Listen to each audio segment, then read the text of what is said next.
నమస్తే.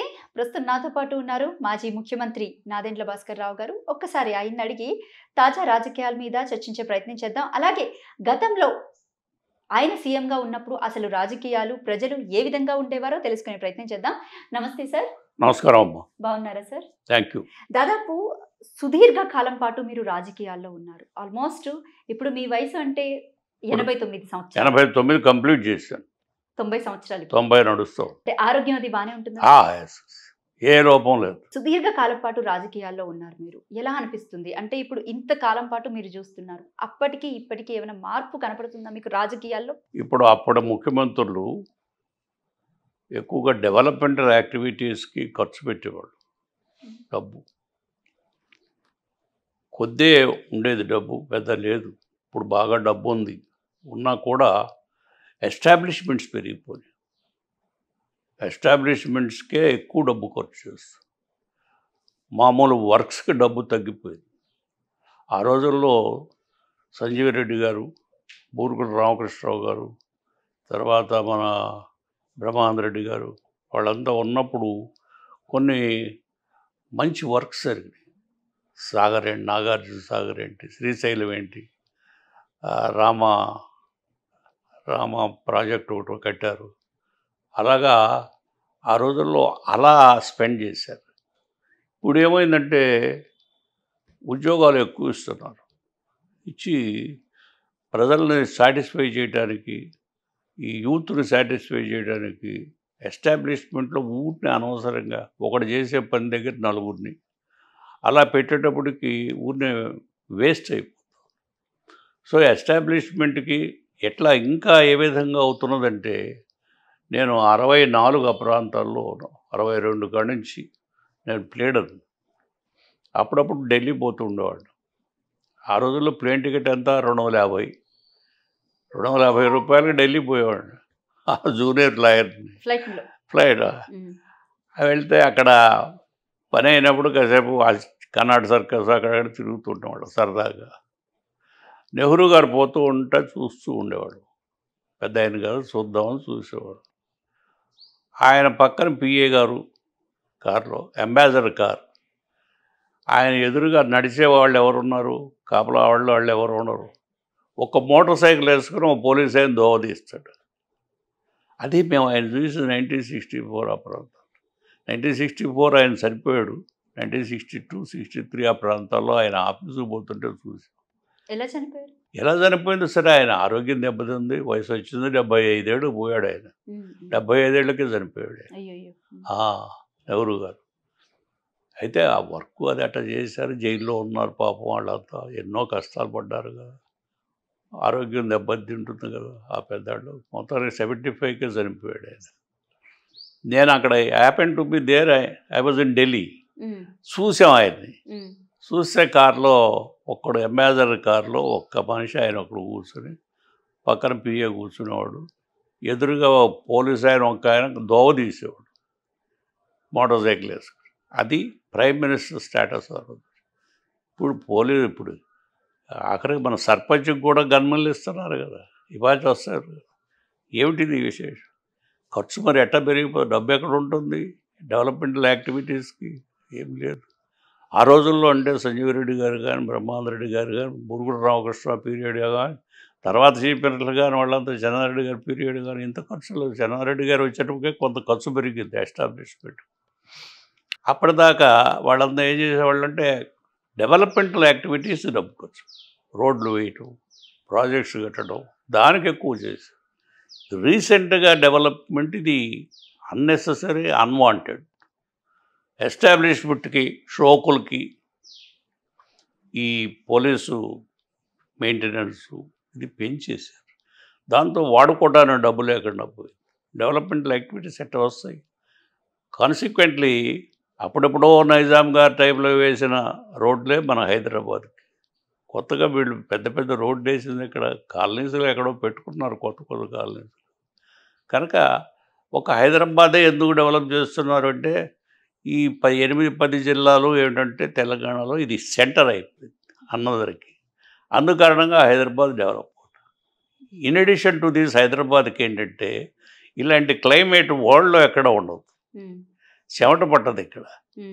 ఎటు చూసినా సముద్రాలు 400 మైళ్ళు 300 మైళ్ళు కనుక ఆ హ్యూమిడిటీ రాదు, చల్లగా ఉంటుంది. అందుకని ఇది ప్రిఫర్ చేస్తున్నారు అన్ని స్టేట్స్ వాళ్ళు. అప్పుడప్పుడు ఆ పెద్దాళ్ళంతా వచ్చి కొనుక్కుని ఉంటున్నారు ఈ ప్రాంతంలో. కనుక హైదరాబాద్ డెవలప్ అయింది. నేను వచ్చినప్పుడు 7 లక్షలే, 7 లక్షలే నేను వచ్చినప్పుడు. హైదరాబాద్ సికింద్రాబాద్ రెండు కలిపి 2 కార్పొరేషన్స్ 7 లక్షల మంది ఉండేవాళ్ళు. ఇప్పుడు 1 కోటి పైన దాటిపోయిందని చెప్తున్నారు. కనుక ఇవన్నీ మనం చాలా యాక్టివిటీస్ చేయాల్సిన అవసరం ఉంది ప్రభుత్వానికి. ఇప్పుడు మూసీ నది ఒకటి ఇంపార్టెంట్. గవర్నర్ బంగ్లాకి ఎదురుగా పెద్ద న్యూసెన్స్. ఇవన్నీ బాగు చేయించాల్సిన అవసరం ఉంది. డబ్బు ఏది? డబ్బు లేక తెగతెగబడుతున్నారు. డబ్బు కావాలా? డబ్బంతా ఈడకే. ఇప్పుడు మీ హయాంలో ఉన్నప్పుడు మూసీ నది ఇదే పరిస్థితి ఉండేదా? ఇంత ఘోరంగా లేదు, ఇంత ఘోరంగా లేదు. అప్పుడు కాస్త వరదలై వచ్చి కొట్టుకుపోతూ ఉండేది. ఈ మధ్య అట్లా కాకుండా మరీ పెరిగిపోయింది. దోమలు విపరీతంగా హైదరాబాద్ సిటీకి పెరిగినాయి. వాసన, హైదరాబాద్కు ఉన్న ఇంపార్టెన్స్ తగ్గించాయి మూసీ నది మూలన. హైదరాబాదు వాతావరణం చాలా మంచి వాతావరణం. కానీ మరి అప్పుడు కూడా ఆల్ ఇండియాలో హైదరాబాదు 5వ పట్టణం, 5వ 4వ పట్టణం. అంత ఇంపార్టెన్స్ ఉండేది. కానీ నీట్గా ఉండేది. కొద్ది జనం, ఇంత జనం లేరు. మరి వెహికల్స్ కూడా లేవు. ఇప్పుడు విపరీతమైన వెహికల్స్, యాక్టివిటీస్ మరి కారణంగా పెరిగి మూసీ నది ఇమ్మీడియట్గా బాగు చేయాల్సిన అవసరం ఉందమ్మా. చేయకపోతే చాలా ప్రమాదం. అంటే మీకున్న అవగాహన ప్రకారం మూసీ నదికి అంటే చేయాల్సిన ఖర్చు ఎంత అవుద్దని అనుకుంటున్నారు? చాలా అవుతుందమ్మా. కేంద్రం కూడా కొంత సహాయం చేయాల్సిన అవసరం చాలా అవుతుంది, కొంచెం కాదు. అది చాలా గలీజ్. అదే ఇప్పుడు గుజరాత్లో చక్కగా చేశాడు ఆయన. గంగానది ఆయన పేరు మన ప్రైమ్ మినిస్టర్ అక్కడ చీఫ్ మినిస్టర్ ఉన్నప్పుడు చాలా చక్కగా కెనాల్ తీసుకొచ్చి పెట్టాడు. అక్కడ వార్పు కట్టాడు. శుభ్రంగా సాయంత్రం వెళ్ళి అక్కడ కూర్చుంటారు. ఫస్ట్ క్లాస్గా ఉంటుంది. అది కింద కొట్టుకుపోతుంది డ్రైనేజ్ పైపులు వేస్తే, పైన మాత్రం చాలా బాగా ఉండేది. అలా చెయ్యాలి దాన్ని. అంటే దాదాపు మూసీ నది చుట్టూ 1,50,000 కుటుంబాలకు పైగా ఉన్నారు. అంటే ఈ ప్రక్రియలో అంటే బాగు చేసే ప్రక్రియలో కొంచెం భూసేకరణ అనేది చాలా ఇంపార్టెంట్ ఉంటుంది అక్కడ. కొంచెం నేను ఏకీభవిస్తాను. వాళ్ళని మనం ఎక్కడన్నా రీహాబిలిటేట్ చెయ్యాలి. వాళ్ళ ముందు రీహాబిలిట్ చేసే చెయ్యాలి. తప్ప వాళ్ళందరూ పేదాళ్ళు సిటీలో బతుకుదామని చెప్పని వస్తారు. అక్కడ ఏమీ లేక తినడానికి. వాళ్ళు ఎన్నాళ్ళ నుంచో కష్టపడి వీళ్ళల్లో పనులు అవి చేసుకుని రోడ్ల మీద పనులు అవి చేసి బ్రతికున్న మనుషులను పాపం మనం డిస్టర్బ్ చేయకూడదు. వాళ్ళకి ఏదైనా దారి చూపించే మనం చేయాలి. అంటే అర్ధాంతరంగా అప్పటికప్పుడే నైట్కి నైట్ ఇల్లు ఖాళీ చేయమంటారు, లేకపోతే చార్జీలు చేసి పోలీసులతో. అది కరెక్ట్ కాదు, అది కరెక్ట్ కాదు. అట్లా చేయకూడదు. ప్రభుత్వం కూడా జాగ్రత్తగా, ప్రజలు ఎవరు బిడ్డలు అంటాడు ప్రభుత్వానికి. వాళ్ళ పాడు చేస్తాడు. వాళ్ళకి ఏదైనా సౌకర్యం ఎక్కడ ఏర్పాటు చేసి పంపించి మూసీ నది మాత్రం ఇమ్మీడియట్గా బాగు చేయాలి. Right sir. అయితే ఈ మధ్య కాలంలో ఎక్కువగా ఇది విన్నారా, హైడ్రా అని చెప్పేసి ఒకటి తీసుకొచ్చారు. అది నేను చదవలేదమ్మా, అది నేను చదవాలా. వాళ్ళు వీళ్ళు చెప్తుంటే వింటమే కానీ ఏంటి హైడ్రా అంటే? మీ హయాంలో ఉన్నంత వరకు తెలంగాణ హైదరాబాద్ రాష్ట్రంలో చెరువులు ఎంత విస్తీర్ణంగా ఉండేవి? ఇప్పుడు ఆర్బిటరీ యాక్ట్ ఎప్పుడు చేయకూడదు గవర్నమెంట్. నిన్న సుప్రీంకోర్టు జడ్జిమెంట్ ఇచ్చింది. బుల్డోజ్ చేస్తున్నారు. అవును, బుల్డోజ్ ఆపాలా. బుల్డోజ్ నోటీసు లేకుండా చేయకూడదు. ఏ విషయం కూడా మీరు మీ చేతికి తీసుకోకూడదు. ల్యాండ్ ఆర్డరు ఇక్కడ హైకోర్టు ఉంది, సుప్రీంకోర్టులో ఉన్నాయి, జ్యుడిషియరీ ఉంది. మీ ఇష్టం వచ్చినట్టు అధికారం ఉంది కదా అని ఎవరిని పెడితే వాళ్ళు ఇళ్ళు పడగొట్టడం, గోడలు పడగొట్టడం, ఇలాంటి పనులు చేయకూడదని చెప్పి నేను సుప్రీంకోర్టు జడ్జిమెంట్ ఇచ్చింది. ఇప్పుడు అది బంద్ అయిపోతుంది. అలాంటి పనులు చేయటం తప్పు. వాళ్ళు మనుషులే కదా, తప్పు కదా. కనుక ఇక్కడ చేసేది కూడా చేయండి ఆ కార్యక్రమం. కానీ మీరు దీన్ని వాళ్ళని కూడా ఒక అకామిడేషన్ ఏదైనా ఏర్పాటు చేసి చిన్నదో పెద్దదో వాళ్ళు చేయాలి. ఈ రీతిగా గత 30-40 ఏళ్ళలో ఎప్పుడైనా జరిగిందా సార్? ఈ రీతిగా అంటే అప్పుడు ఇంత జనం లేరమ్మా. చెరువుల దగ్గర ఉన్నటువంటి బిల్డింగ్స్ అవి ఇవి కొంచెం ఇంత జనం లేరు. మూసీ నది ఇంత వాసన కూడా లేదు, ఇంత లేదు. ఇప్పుడు ఏంటి ఎక్కడి నుంచి వస్తుందో గలీజు. చాలా దోమలు ఎక్కువైపోయాయి సిటీకి. దోమలు ఎక్కువైపోయిన సిటీలో బాధపడుతున్నారు చాలామంది. దోమలు వాసన కనుక అప్పుడు ఇంత జనం లేరు. ఇప్పుడు 1 కోటి దాటిపోయారు కదా. అప్పుడంతా నేను వచ్చినప్పుడు 7 లక్షలమ్మా. 7 లక్షలు ఎవరు? సికింద్రాబాదు హైదరాబాదు కలిపి. చాలా తక్కువ మంది. చాలా తక్కువ మందికి. ఎప్పుడు నేను కారు ఎక్కడ చూడలే రోడ్డు అంటే మీద. ఎన్ని నియోజకవర్గాలు ఉండేవి మరి? నేను ఎప్పుడు కారు చూడలే రోడ్డు మీద. ఆ, నైజాం గారు 5-6 కార్లు వేసుకుని పూజ చేసుకోవడానికి వెళ్ళి వచ్చేవాడు. ఉమ్. అది ఒకటి చూసేవాడు, ఆ బూల్చంద దుకాణం దగ్గర నిలబడి. హుస్సేన్ సాగర్ కూడా అంటే అంత కాలుష్యం ఉండేదా? హుస్సేన్ సాగర్ కూడా అంత కంటామినేట్ కాదు, ఇప్పుడు మరీ చెడిపోయింది. ఉమ్, ఈ బొమ్మలు తీసుకుని చందలు వేస్తున్నారు కదా, ఉమ్, అది ఆపాలమ్మా, ఉమ్, అది ఆపాలి. కానీ అది హిందూ సెంటిమెంట్, అది ఉమ్, అది వినాయకుడు తెచ్చి పెట్టడం అడ్డం పెడుతున్నారు ఏంటండి, ఉమ్. చేయకూడదు ఆ పని అక్కడ. ఇప్పుడు మూసిని బాగు చేయడం అంటే మీ పరంగా మీరు ఏ విధంగా చేసేవారంటే మీ హయాంలో ఇలాంటిది వచ్చి ఉంటే? అది మనం అది ఇంజనీర్స్ వాళ్ళు ఎస్టిమేట్ చేస్తారు, మనం చెప్పకూడదు. ఉమ్, అది ఆఫీసర్స్ టెక్నీషియన్స్ చేసే పనులు. ఉమ్, మనం ఉన్న పాలసీగా చెప్పగలమే కానీ ఉమ్, టెక్నీషియన్స్ చేసే పనులు మనం చెప్పలే. ఎంత అవుతుంది, ఎన్ని రోజులు పడుతుంది, ఉమ్. ఎంత దూరం చేయాలి అనేది అంతా కూడా టెక్నీషియన్స్ చెప్తారు. రైట్. అయితే ఒకసారి ప్రజల విషయానికి వద్దాం సార్. ప్రజలకి ఎక్కువగా స్కీమ్స్ ఆశ చూపించి ఈ మధ్య కాలంలో ఓట్లు వేయించుకుంటున్నారు. ఈ రాజకీయాలు మీరు బాగా చూస్తూనే ఉంటుంటున్నారు. అయితే ఈ పథకాల విషయంలో అంటే మనిషికి ఒక్కొక్క ఆడబిడ్డకి 2,500 ఇవ్వడం కానివ్వండి, లేకపోతే పెన్షన్ విషయానికి వస్తే 4,000 అంటే 2,000 నుంచి 4,000కు పెంచడం కానివ్వండి, లేకపోతే రైతులకి రైతు బంధు అని, గిట్టుబాటు ధరకే ఎంఎస్పి మినిమం సెల్లింగ్ ప్రైస్ 500 అని చెప్పేసి అని, ఇలాగా కొన్ని స్కీమ్స్ జనాల్లోకి ఎక్కువగా తీసుకెళ్తున్నారు. జనాలు కూడా ఆశపడి ఈ స్కీమ్స్ వల్లే పార్టీకి ఓట్ వేయడం జరుగుతుంది. అయితే తీరా ఓటేసిన తర్వాత ఆ స్కీమ్స్ టైంకి అమలు చేయకపోతే ప్రజల్లో నిరాశ కూడా ఎక్కువగా జరుగుతుంది. మీరు చెప్పింది కరెక్ట్, నేను ఏకీభవిస్తున్నా.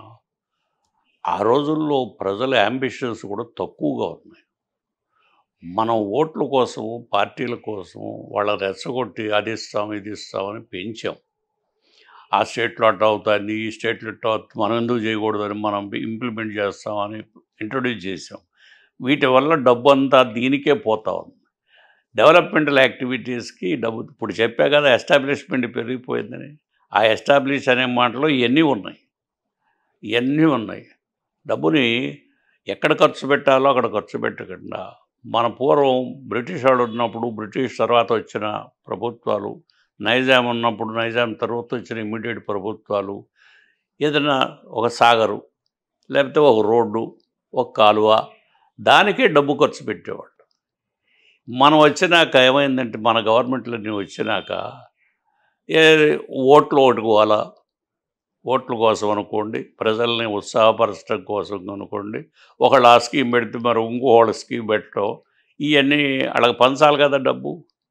మేము as a matter of fact 2 rupees kilo మేము పెట్టాం.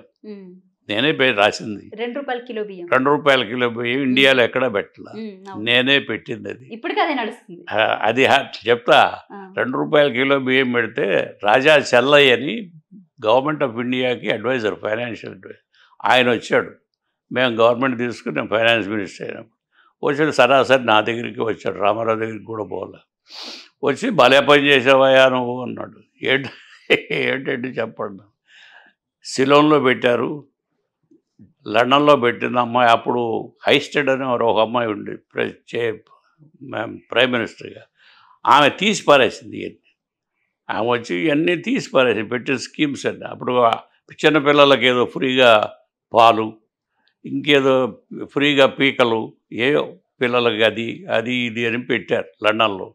పెడితే ఆమె వచ్చినాక తీసేతలు పారేసి ఎకానమీ అంతా సెటరేట్ అయింది.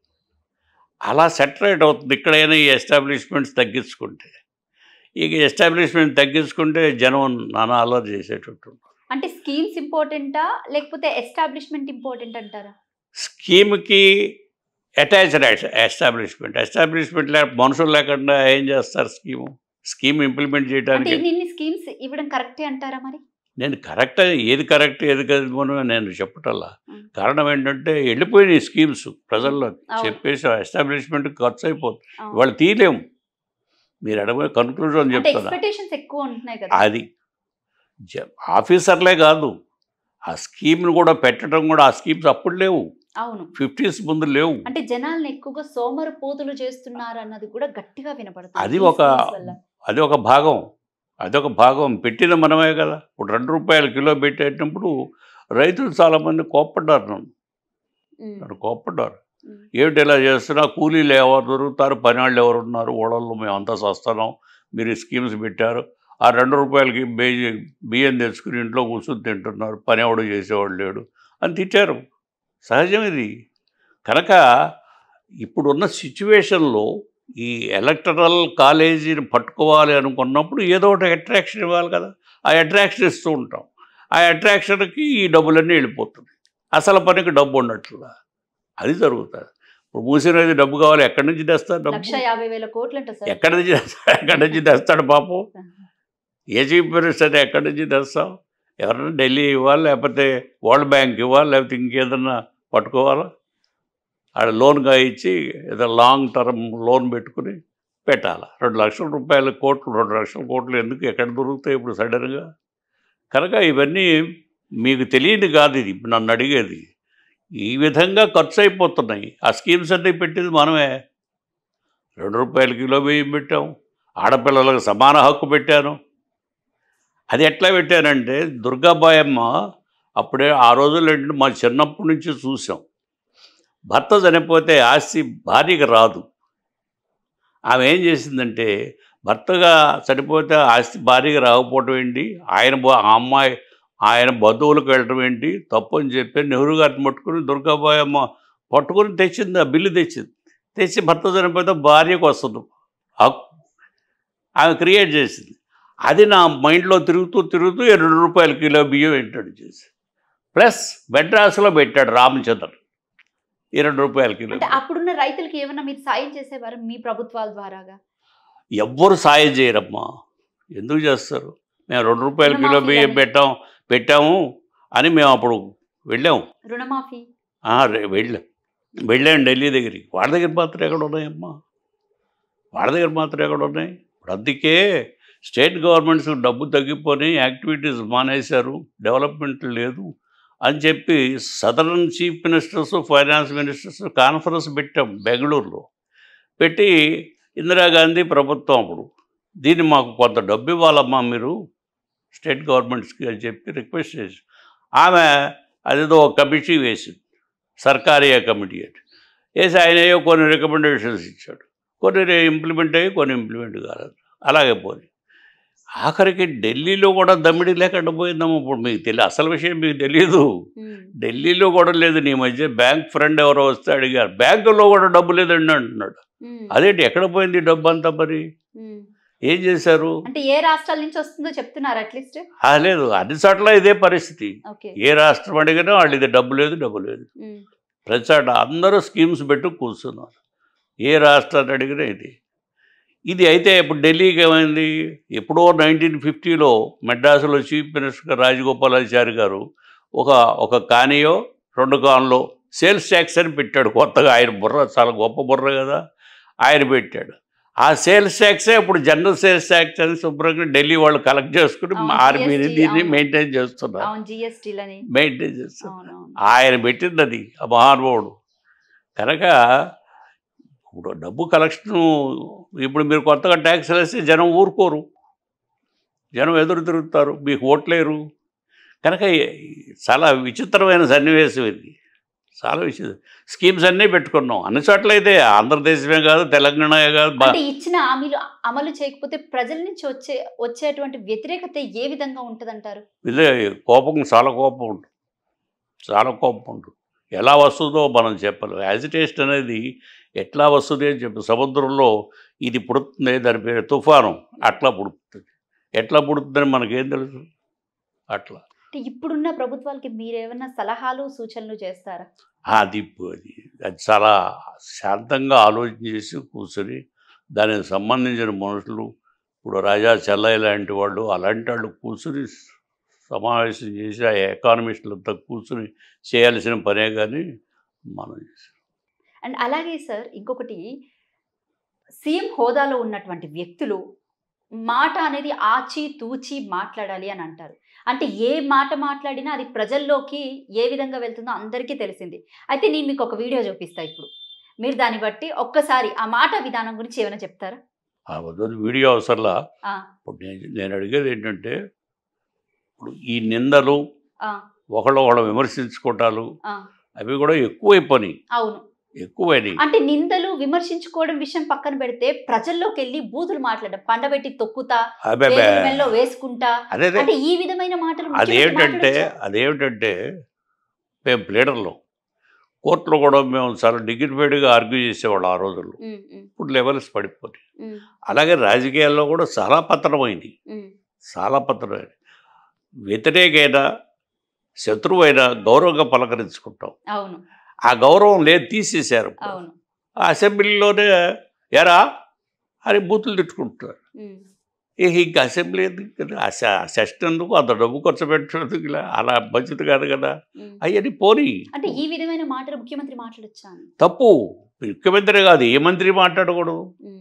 ముఖ్యమంత్రి కాదు ఏ మంత్రి మాట్లాడకూడదు, తప్పు కదా. మనం కొన్ని లిమిట్స్లో మాట్లాడాలి. ఆ లిమిట్స్కు దాటితే గౌరవం పోతుంది, మనకు పోతుంది, సభకు పోతుంది, ప్రజల్లో కూడా తేలికైపోతుంది. అలాంటి పనులు చేయకూడదు. అలాగే అసెంబ్లీలో కొన్నిసార్లు చర్చలకి ఆడవాళ్ళు కూడా వస్తారు, మంత్రి హోదాలో ఉన్నప్పుడు. ఇప్పుడు ఆడవాళ్ళ మగవాళ్ళ సభ్యుల్ని ఎవరిని కూడా కించపరచకూడదు. సభ్యుల్ని కించపరచడమే కాకుండా మన ఆచారాల వ్యవహారాలు కూడా చక్కగా గౌరవించాలి. మన సమాజం ఎట్లా వచ్చింది, ఏ విధంగా వచ్చాం, మనం ఎక్కడి నుంచి వచ్చాం, వాళ్ళు లేని మనం ఎక్కడ ఉన్నాం అనే భావన రావాలి. మన తల్లులు లేకుండా మనం ఎక్కడ ఉన్నాం, పిచ్చి మాటలు మాట్లాడితే ఎట్లా. కనుక ఇవన్నీ జాగ్రత్తగా మాట్లాడాలి. ఇప్పుడున్న ముఖ్యమంత్రి రేవంత్ రెడ్డి గారు మీకు తెలుసు? ముఖ్యమంత్రి గారు తెలుసు. ఆయన ఏం చేశాడంటే, నేను ఒక చిన్న విషయం చెప్తా ఆయన గురించి. చెప్పండి. గవర్నర్ గారు ఉపన్యాసం ఇవ్వడానికి వచ్చాడు. అప్పుడు అది మెడ్రాస్ ఆయన వస్తే ఆయన కుర్చీ లాగేశాడు గవర్నర్ గారు. అయితే నా కుమారుడు కూడా స్పీకరు, అతనికి ఒక రోజు ఏమో జైల్లో పెట్టారు అతను. ఒకరోజు జైల్లో పెట్టారు అతను. ఎందుకంటే గవర్నర్ బాధపడతాడని స్పీకరు గవర్నర్తో మాట్లాడుకుని ఒకరోజు జైల్లో పెట్టాడు. కనుక అది స్లర్రే ఆన్ హిమ్, తప్పు కదా. అట్లా చేయకూడదు కదా. గవర్నర్ ఉపన్యాసం ఇవ్వడానికి వస్తే హౌస్లో కుర్చీ లాగేస్తాడు. చిన్నపిల్లలు చేసే చేష్టలు పెద్దవాళ్ళు చేయాల్సినవి కాదు. కనుక అతని గురించి నన్ను అడిగి తెలుసుకోవాల్సినంత అవసరం లేదు. అయితే కుర్రతనమైన మంచి ఎనర్జీ ఉంది కనుక కష్టపడుతున్నాడు, చేస్తున్నాడు అని చెప్పారు. మొన్న చేస్తున్నాడు, భుజనే చేయటం చాలా అవసరం, అలా మంచి పని చేస్తున్నాడు అని.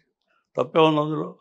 Right sir. అయితే గడిచిన 10 ఏళ్లలో కేసీఆర్ గురించి మీరు చెప్పాలంటే ఏం చెప్తారు? అంటే రీసెంట్గా మీద ఒక ప్రెస్ మీట్ చూశాను నేను.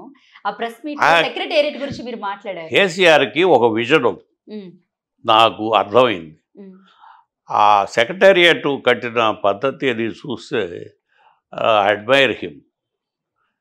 ఇట్లా మనం ఇవాళ బెంగళూరులో సెక్రటేరియట్ చూడడం ఎప్పుడన్నా మీరు? సెంట్రల్ ఎంత చక్కగా కట్టాడు. అప్పుడు ఫస్ట్ చీఫ్ మినిస్టర్ కట్టాడు. ఏదోటి అంటారు, తిన్నారని తినలేదు, ఏదో మాటలు కోతలన్నీ మాట్లాడుతూ ఉంటారు. అదివే, దాని గురించి మనం పట్టించుకోకూడదు. బట్ అతనికి ఆ విజన్, ఫ్యూచర్ని గుర్తుపెట్టుకుని హైదరాబాద్కి ఒక తలమానిక ఇప్పుడు ఆ బిల్డింగ్ సెక్రటేరియట్. అంతకుముందు సెక్రటేరియట్ కోసం గుడిసెల్లో దూరినట్టు ఉండేది. కనుక ఐ అప్రిషియేట్ దట్. తప్పే ఉంది అంతవరకు. అంటే ఇప్పుడున్న కాలంలో బేసిక్గా ప్రజలు చాలా ఇబ్బంది పడుతున్నారు. కాంగ్రెస్ ప్రభుత్వం మళ్ళీ వచ్చిన తర్వాత అసలు బేసిక్గా కాంగ్రెస్ ప్రభుత్వం వైఖరి ఎలా ఉండేది? అంటే రైతులకి ఏ మేర పీట వేసేది, ప్రజలకి ఏ మేర పీట వేసేది? పార్టీలు అనవసరం అమ్మా. నేను చెప్పాను మీకు, అనేకమైన స్కీమ్స్ పెట్టాం మనం అంతా. బూరుగుల రామకృష్ణ గారు ఉన్నప్పుడు అంటే హైదరాబాద్ ఉండాలంటే ఎట్లా ఉంటుంది? ఉండదు కదా. అప్పుడు నేను చదువుకోవడానికి వచ్చాను. ఆయన పిలిస్తే వెళ్ళాను. ఒక రోజు యూత్ కాంగ్రెస్ పిల్లలు రావినారాయణ రెడ్డి గారి దగ్గర తిరుగుతూ ఉండేవాళ్ళం. ఆయన విశాలాంధ్ర కావాలని ఫైట్ చేస్తూ ఉండేవాడు, కమ్యూనిస్ట్ ఆయన. మేము ఆయన దగ్గర తిరుగుతుండేవాళ్ళం. అప్పుడు విశాలాంధ్ర రామకృష్ణరావు గారు కూడా విశాలాంధ్ర కావాలని కోరిన మనిషి ముఖ్యమంత్రిగా. సో అప్పుడు ఆయన బిల్డింగ్ చూసి, ఇప్పుడున్న గవర్నర్ బిల్డింగ్ దాన్ని ఏదో అంటారు, దాని పేరు ఏదో ఉంది, చూసి ఎంత చక్కగా కట్టారు, దీన్ని ఎవరో సాయిబులు అని చెప్పారు అనుకున్నాం. ఇప్పుడు అలాంటి బిల్డింగ్స్ కట్టడం అనేది అయ్యి ఒక మంచి టేస్ట్ ఉన్నాళ్ళే చేస్తారు. మంచి ఫ్యూచర్ని గుర్తులో పెట్టుకుని, ప్రజానీకాన్ని గుర్తుపెట్టుకొని ఇప్పుడు హైదరాబాదు రాజధాని అంటే ఒక హైకోర్టు చీఫ్ జస్టిస్ కోర్టు అంటే అట్లా అది అతనిలో కనపడింది నాకు. గ్రహించాడు, చక్కగా కట్టాడు. హైదరాబాద్ తలమానికం మనం ఇప్పుడు సెక్రటేరియట్, హైకోర్టు ఒకటి, ఇదొకటి, అలాగే నైజాం. గడిచిన 10 ఏళ్లలో తెలంగాణ రాష్ట్రం గురించి చెప్తే ఏం చెప్తారు? ఇది చెప్పాగా, ఈ స్కీమ్స్ అన్నీ పెట్టుకుని డబ్బులు అసలు పనికి వదిలేశారు. అదర్ పని ఎదుగుదల విషయంలో అందరికీ అన్ని గవర్నమెంట్లు అదే పిచ్చి పనులు చేస్తారు. ఈ స్కీమ్స్ పెట్టుకుని ప్రజల్ని తృప్తిపరచాలి కదా. మరి పార్టీగా మనం కొన్ని ప్రామిసెస్ చేశాం కదా, అందుకారణంగా డబ్బు ఎస్టాబ్లిష్మెంటు తినేస్తారు. ఈ ఎస్టాబ్లిష్మెంటు ఈ కుర్రాళ్ళ మెయింటైన్ చేయటం దీంతో అయిపోతుంది. అది సెక్రటేరియట్ లాగా అన్ని స్కీమ్స్ చేయగలడు అతను, చేస్తే సంతోషిస్తా. ఎట్లా చేయగలడు? సెక్రటేరియట్కి ఎంత అయిందో నాకు తెలియదు, చాలా బాగా కట్టాడు. అట్లా మంచిని మంచి అంటుందని. మీ అబ్బాయి గారు ఆల్మోస్ట్ 10 ఏళ్ళు కష్టపడ్డారు, ఇప్పుడు మంత్రి అయ్యారు, మీకు ఎలా అనిపిస్తుంది? ఆ అబ్బాయి స్పీకర్గా మంచిగా రాణించాడు. దాని చేత మాది తెనాలి, అసలు అవును తెనాలి ఇల్లు కూడా ఉంది అక్కడ. తెనాలికే ఆయన అక్కడే ఎమ్మెల్యే. నేను ఒక్కసారి ఎమ్మెల్యే అయ్యా అక్కడ. ఆయన ఇప్పుడు 3-4 సార్లు అయ్యాడు అక్కడ తెనాలిలోనే ఎమ్మెల్యే. అయితే బాగా చేస్తున్నాడని అక్కడ నాకు వచ్చేవాళ్ళు చెప్తున్నారు, అబ్బాయి బాగా చేస్తున్నాడండి, అక్కడే ఉంటున్నాడు, అందరికీ. అది అన్ను ఎవరి టేస్ట్ వాళ్ళదే. But is an intelligent boy కనుక he will be useful in the public life. Language కూడా ఇంగ్లీషు తెలుగు అన్నీ కూడా కమాండ్ ఉంది, చక్కగా హీ విల్ బి యూస్ఫుల్. అంతవరకే చెప్పారు. ప్రజలకు ఏదో చేయాలని ఒక దాహం ఉంది కనుక హీ విల్ బి యూస్ఫుల్, అంతవరకే చెప్పారు. Right sir, thank you sir, thank you so much sir, మీ విలువైన సమయాన్ని మాకు కేటాయించినందుకు. Thank you. ఇది మాజీ ముఖ్యమంత్రి నాదెండ్ల భాస్కర్ గారితో ప్రత్యేక ఇంటర్వ్యూ. మరొక ఇంటర్వ్యూతో మళ్ళీ కలుద్దాం.